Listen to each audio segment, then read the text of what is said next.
everyone, welcome to the Hotseat. Today I have with me my very good friend. We go way back, I think 20 years. Hello, am I right? It could be more though. Yeah, and I'm glad to have you here, Elorm. I'm humbled. Do you want to tell me about yourself? Can you give us a brief introduction about who you are? Okay, you know me, I but do. for the benefit of the audience, Audience, they don't know you, yeah, so let me introduce myself. good. I'm a man of many trades, but I'll try and summarize all into something simple. Please do. I'm an author. I'm an entertainment journalist. I blog as well, and I am a PR as well. So that's all about me. I'm in the creative space. Anything showbiz or within the music and art circles, I find myself in that slot. Impressive. And how long have you been doing this? Professionally, I would say this year makes it 15 years. Yes, 15 years. Wow. 15 years and 15 years and almost 2 months. 15 years. That makes Because me look, that makes you look old in the industry, though. I'm still a baby. I'm still a No, baby. you are not. You have done Looking great works in the industry, and we are very proud of you if you don't know that. Those of Thank us you. who know you from way back are really proud of you, and you still remain your humble self. And it's fun to see you go up, and I wish you all the best as you rise higher. Thank you. And thank you very much for supporting my YouTube journey. This is not something I set out to do, but you encouraged me a lot, and I'm glad to have you here, Elorm. Gracias. A little Spanish won't spoil anything, right? So, do you want to tell us a little bit about your background, where you grew up, the schools, anything you want to tell us about growing up, your childhood, basically? Okay, basically taking us back into somewhere in the 80s, right? Please, I'm not an old man. You are. Maybe an old soul, but a young guy. So Yeah, your soul is back in the definitely old. 80s, yes, back in the 80s, as far as I can remember, I was born in the Doska Flats or Kaburi Quarters in Ho, Volta region to be precise. So my very early days from 0 to first year of my life till I was 4 or 5 years, I was growing up with my mom in Kaburi Quarters, which is also popularly known as Doska Flats. That whole community is known as Doska Flats within the Loboli electoral area. Yeah. So that was where I was born and started growing up in a bungalow. Fast forward 5 years later, I found myself living in the ghetto. Life and situations. So me and my family were pushed to living in the ghetto, from the bungalow to the ghetto. So you can already know how that life meant, or that swift change was. Nonetheless, I was growing up. So from an introvert who was growing up alone with just family in a bungalow, now I get to join people in a whole, compound where there are multiple families, different children, and all of that. And gradually, it helped me know how to relate with people, not just myself and my family, but how to relate with other people and engage people. Children playing all around. Whilst I was growing up in school, from model schools, home model schools, I went to Kabori School Complex, which is a military school. That's with where government you and I met. Yeah. Yes. So I started off from my basic school, from kindergarten to junior high school or junior secondary school, which is now junior high school. Right. It has been Kabori School Complex all my life. A very strict school by all standards. You don't play the mess. Yes, you don't play the mess. You don't fool around anyhow. Being disciplined and hardworking is the goal. We were trained like, we were not just students in a school were trained as if we're in a military. Yeah. And I think that has even given me the biggest transformation of my life. Same regardless here. of whichever other schools I've attended. Kaburi School has been able to transform me for the better person I think I am today. Then what again? Yes, from there, then I went to Sugakove Senior High School. Okay. Also Again, in the Volta region of Ghana. Yes, also in the Volta region of Ghana. Finally, there's an interesting story about me that I need to tell. Please do. I would love to hear it. Yes, Sugakove Senior High School, honestly, was not part of my choice of schools. Yeah. The choice of schools I picked was Bishop Herman College, Mauli School, and St. Paul's. Oh, interesting. But something funny happened when my results came in. My results came in and I realized that even though my grades were good, I was given different courses. I was given science, and business. Wow. Yes, meanwhile, I chose general arts throughout. Then it dawned on me that one of our teachers back in the days was like, okay, if you are very clever or very knowledgeable, he was going to change courses that we're going to do in high school. Okay. We all thought it was a joke, but that was when the results came before me. That was when I got to know that, oh, so this teacher perhaps might have changed all of that. Without your knowledge? Without my knowledge. No, that's not cool. So that's another turning point in my life. And being raised by a single mother, I couldn't go to my first choice of school because that was not what I picked.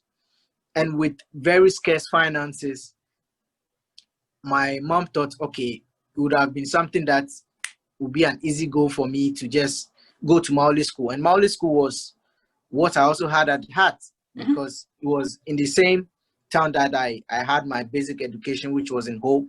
Yeah. So organically, most of us wanted to go to Mauli School. So Mauli School was the point, but unfortunately, things proved otherwise. I got furious at that point because I didn't know what I was going to do to go and read science. Not to say science was a bad subject, but that was not what I picked. That was not my choice. It was something against my will. So I was in the midst of anger. I was also in a state of, how do I call it, confusion, because there was nobody who could lead me on and say, okay, you can do science or you can do this and that and that. So I stayed home for almost 6 weeks, close to 2 months, before I was able to get into Sugakove Senior High School, which is also another very good school. And when I got there, they were like, okay, since you did not pick our school as our choice of school, we can only go with your third option, which is my third option course, which is business. Yeah. Okay. Which is business. So I was given a business prospectus. I see. But I was stubborn. I went to sit in a general arts class. Wow. Yes. In pursuit of my general arts, so I was surprised. Yes, in pursuit of my dream, I'm like, I don't care what happens. I was sitting in the general arts class for about 2 weeks, not knowing there were other students in the school who had similar cases as mine. There were courses they wanted to do that got changed. So there was this young girl, now a lady. She was in the general arts class and she had wanted to do business. So she had a general arts prospectus. So she kept the whole time, like, you could feel that she was sad, she was crying and all of that. So I approached her, I'm like, what's wrong? What's happening? Then she told me she had wanted to do business, but she was given a general arts option. So I'm like, don't worry, let's go. I don't know how I did it, but we went to the assistant headmaster's office and I told him, sir, I have an issue here and I want to present to you. I've been given business, but I don't like the business option. So I want to do general arts. The man looked at me and like, who is this guy? Yeah. But it was like, so if you are going to do general arts instead of business, who do we take out of the general arts class and replace you with? I'm like, I have an option. There's a lady, there's a young girl here who has a similar case as mine. So it's just as simple as that. Just swap, yeah. You should just make the changes, yes, and swap my course with hers. Initially, he was hesitant and he was like, I need to speak to your parents. I need to see your parents. I'm like, my parents, they are not living in town. They live far away. And honestly, my parents live far away. Yeah. It's like, okay, I need to speak to them on phone. And back in 2003, mobile phones were not a common thing in Ghana. At and all. They were very expensive. Even getting a SIM card was very expensive. Yeah. So I'm like, my parents don't have a mobile phone. So I've already spoken with them and made that decision already. So we are good to go. And it's like, okay, but if he makes the change, there's no way he's going to revert it. And that was the final. I'm like, say, don't worry. So I made the change. And making this change, I didn't tell my family about it. All they knew was I was a business student. For a whole first term, second term, third term, I went through school and nobody saw my report sheet or my report card. So at the end of the first year, I was asked why I have not presented any of my results from first term. Or was it because I was underperforming or I failed? That's why I didn't submit anything. But the truth was, I've been stubborn. I actually made friends with the senior guy who was the post boy, who was picking letters for the school. Letters from the school, yeah. So I actually addressed my own reports to myself. Wow, at that age. Nice. Yes. And since I was assisting him, all my reports were coming back to myself. I get it. So my first term, second term, and third term results had come back to me. Wow. So when everybody was in the family was like getting furious, they've not seen my results, I brought the results and they saw that I was actually doing general arts instead of business. Business, yes. So there was a very strong decision that was made. I wouldn't blame them. I'm not saying this to paint them black, but everybody refused to help me with my school fees. So from second year till I completed high school, I had to work and pay my own school fees. Wow. It's a revelation I didn't know about. Yes. I knew I was writing a story that the world needed to hear. So I was just living through the times and enjoying every phase of it. Even if there were bad times, I was just enjoying every phase of it. Then when that decision was stop paying my fees came in, the second year when I went to Form 2, first term, there was a speech and prize giving occasion and I was the best literature student. No doubt. So I think that was what made the family believe that, okay, that's what he wants to do. So just cut him a slack and allow him do it. So after that, I went to Choice Radio, radio training school where I learned radio briefly between 2000 and I think it should be 2006 and 2007. Then after that, I did radio briefly. Then I went to Trans-Africa College to read journalism, broadcast, freelance, and editing. Then I got back on the job. Between this space, I was actually practicing a lot already. So it was like adding few information or few knowledge on what I already knew from the outside. Even from as far as you can remember from Kabore school, there were Wednesdays that newspaper comes out, junior graphic. We have to rewrite some of the stories, curate it, and read it at assembly where people were. So right. I was an introvert. Memories. I know, right? I was an introvert, but doing all that actually helped me overcome my level of introvert that I was. So when I got to high school as well, there was a press and debating club, and from first year I was writing for the press and debating club, and we do what we used to do in Kabori, where we read news for the school on Wednesdays. So it was a build up on what I started from junior high school. So it helped me grow myself and develop the art of writing, which I already started from basic school. Yeah. Yes, from basic school. So I was, from 2003, I had a notebook full of poems, short stories. I even wrote plays that we performed.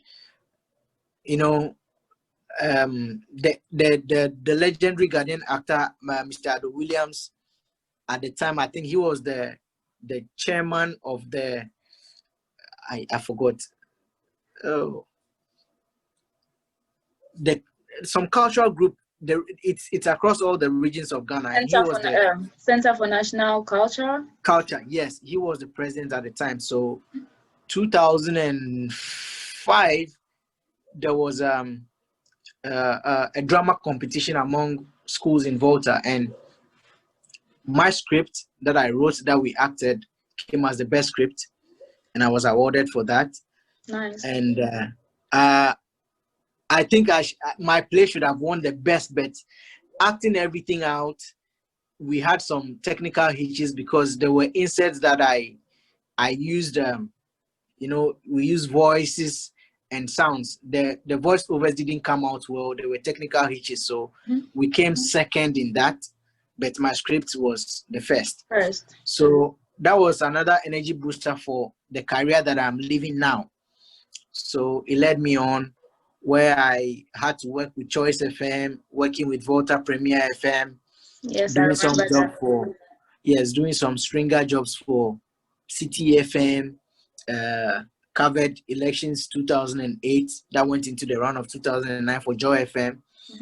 I was doing stringer jobs, writing for a UK newspaper called the Sunday Express, you know, being a ghostwriter for some of the Ghanaian newspapers like Daily Guide and Graphic Showbiz as well. So that was the journey until I owned my own blog, which was Ghanaians back in the time. Before Ghanaians, I was actually running what I'm doing now, the blogging activity on MySpace.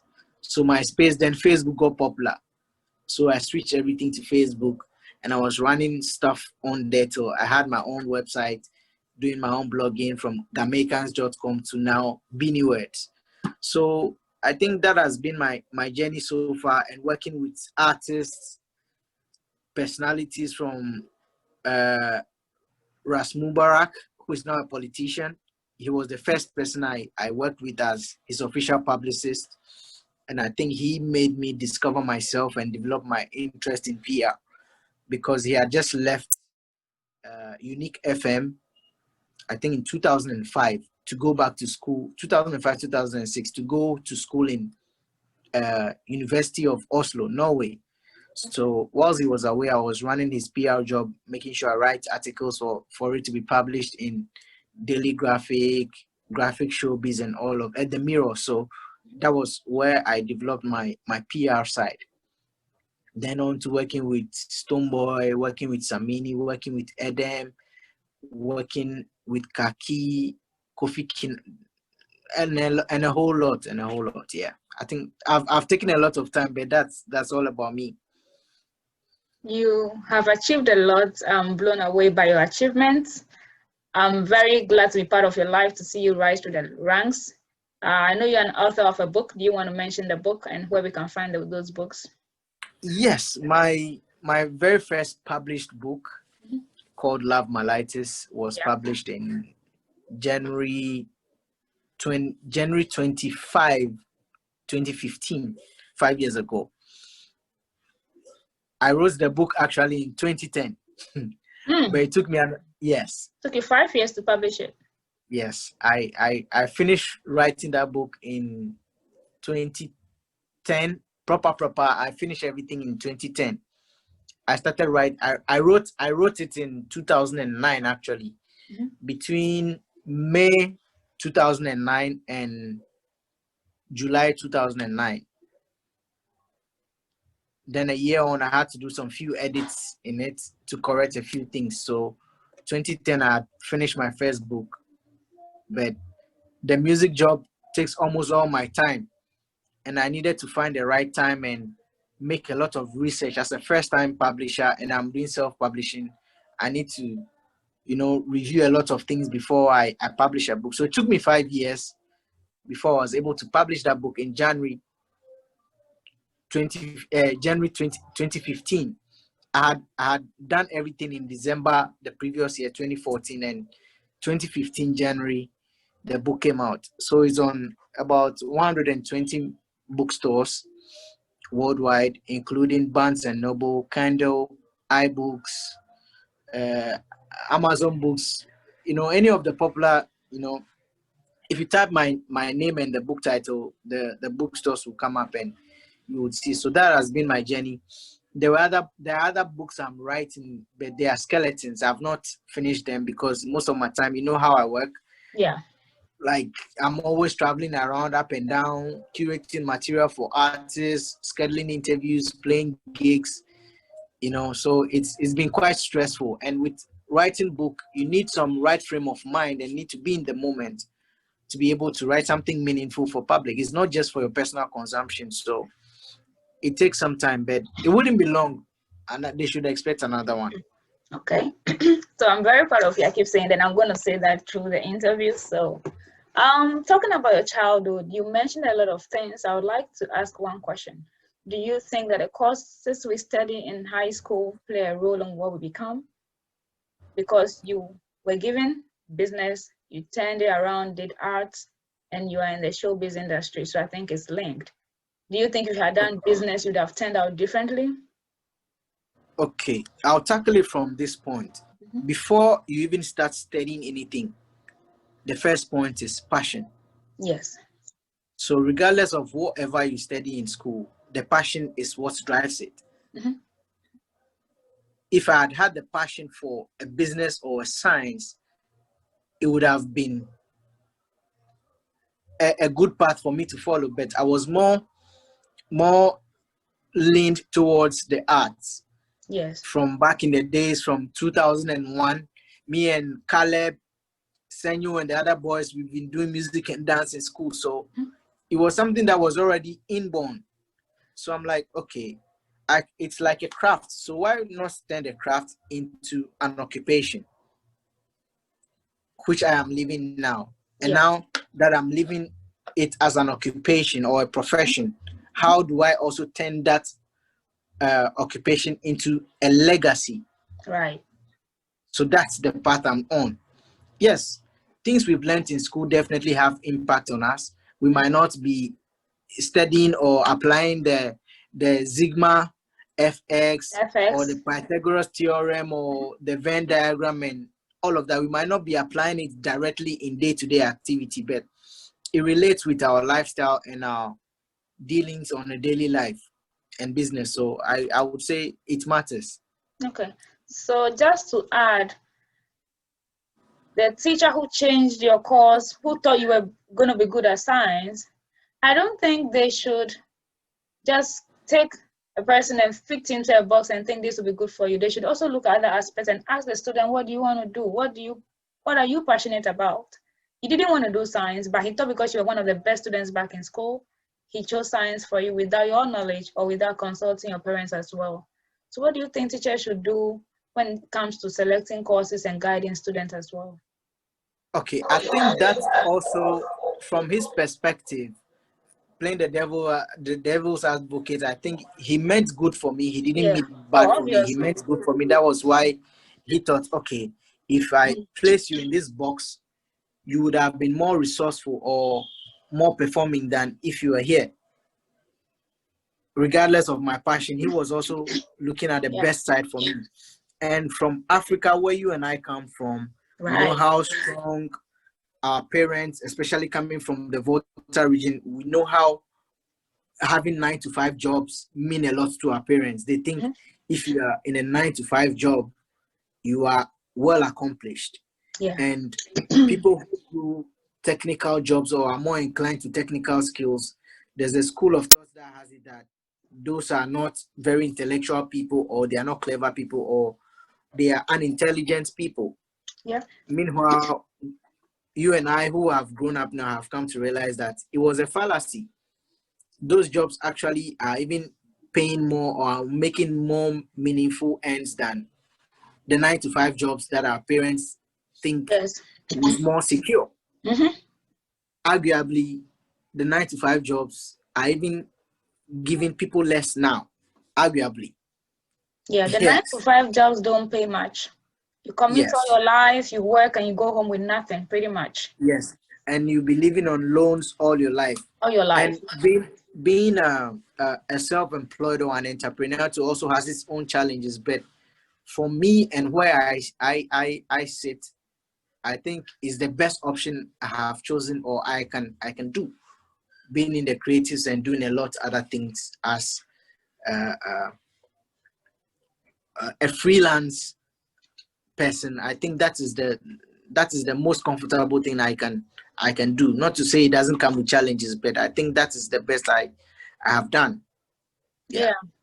It's high time most of us go back to our schools, especially the high schools, the basic schools, do some kind of symposium, career guidance, and let the students know that everybody wants to grow up Honestly, and be a nurse and teacher. No, I know we've done some of those, but we need to do more of those too. I've done a couple, but I have planned on doing something like that. Yeah. But I want to tie it with some other projects that I have coming up soon, so that it wouldn't just be me going there to just speak to them, but have something more tangible to show them and prove to them that, okay, this was the path that people thought I would have gone, but this was the path that I have been. Yeah. And out of my path, this is what I was able to get or bring up. And you guys can equally do same or even better than I am. And my dream is to speak to you so you develop yourselves and do better than I have done. So that's the idea. And the more critical points I would like to point or look at is specialty education. That is our biggest problem here in Africa. Yes. We don't have specialized education in Africa. So you end up reading about 10, 12 to, I even had 15 courses before you get to the peak of deciding what you want to do. You are above 20, 25.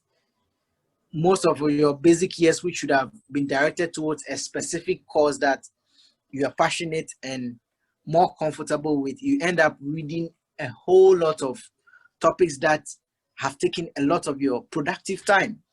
Elsewhere in the world, that specialty education is going on. We can look at the likes of Asia, Europe, and even America, where those things are practiced more. And the level of development in those countries are visible for us all to see.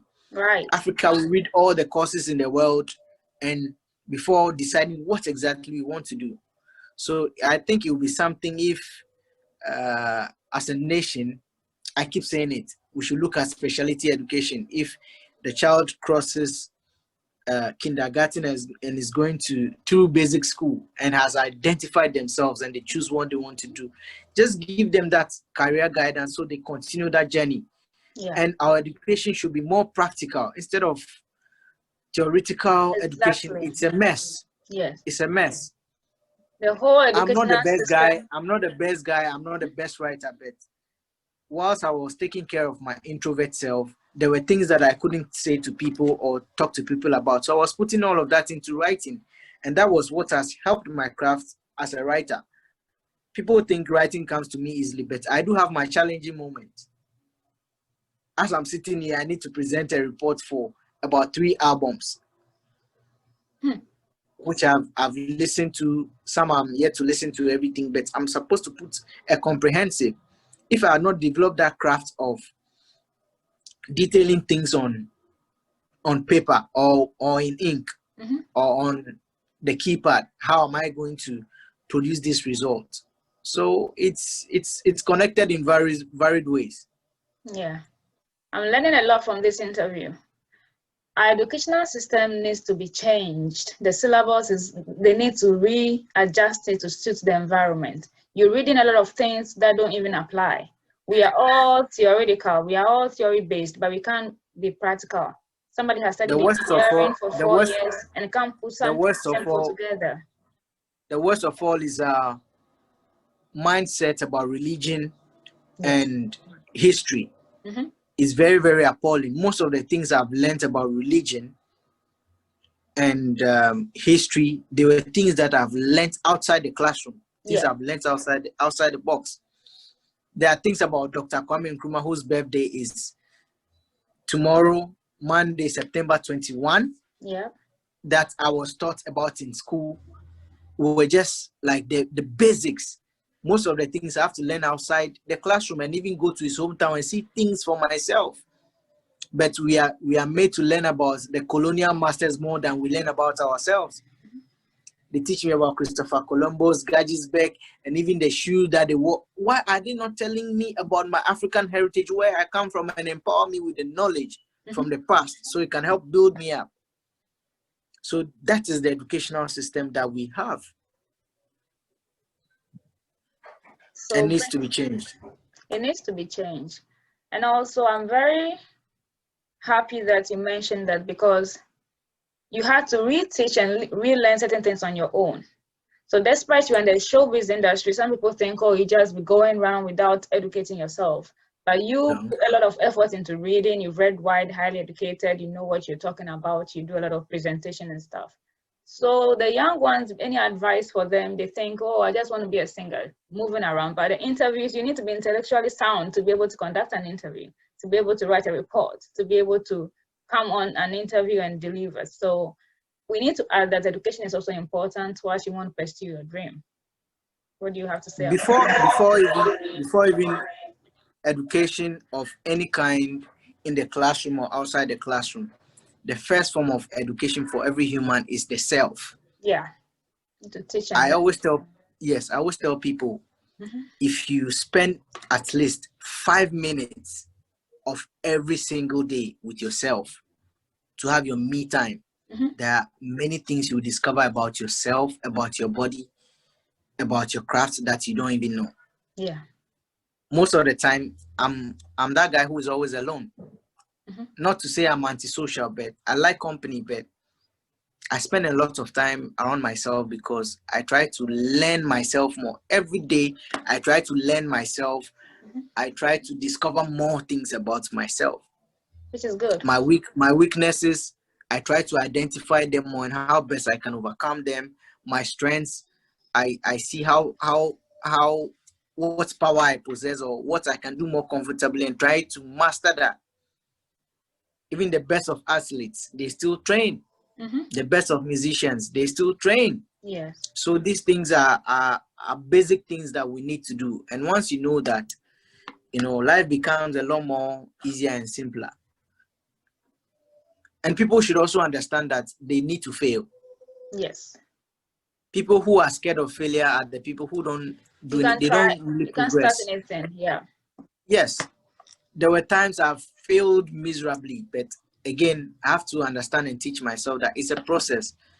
And each time you fail, be grateful that you are able to even identify your failure. Once you are able to identify your failure, it opens the doors to a lot more solutions for you to find.